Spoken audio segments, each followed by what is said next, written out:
Transformatsiyaning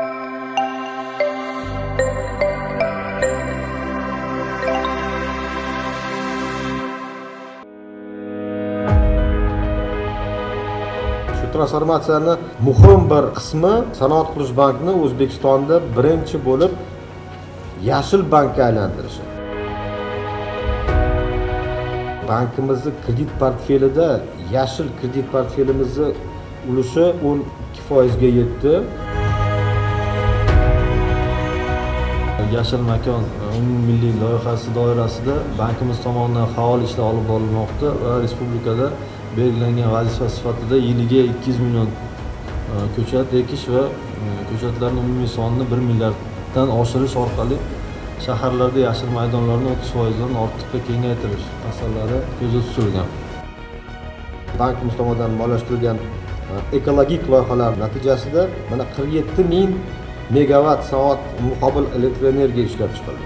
239 ming megawatt elektr energiya va qarib 23 ming metr kub suv tejaldi. 123 ming 900 tonna issiqxona gazlari chiqarilishini oldi oladi. Hamkorlarimiz mana Yevropa tiklanish taraqqiyot banki bor. Ular bilan ham hamkorlikda biz 25 million dollarlik kredit liniyani jalb qilganmiz. 25 million dollarni hali aytganimizdek yashil loyihalarga yo'naltirilgan holda 50 tadan ziyod ekologik loyihalarni moliyalashtirdik.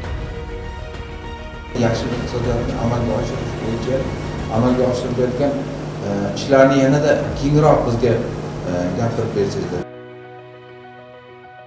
O'zi bu reyting nimaga qarab tuziladi va Sanoat qurilish bank bu reytingda yana ham yuqoriroq ball ola oladimi? Aynan yashil iqtisodiyot bo'yicha Qoraqalpog'istonda qanday yaxshi loyihalar amalga oshirilmoqda?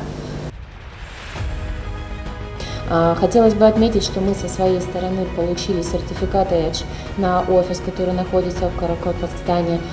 Уровень у него Advanced, что является продвинутым уровнем сертификации. Мы на 40% снизили потребление энергии, на 28% снизили потребление водных ресурсов.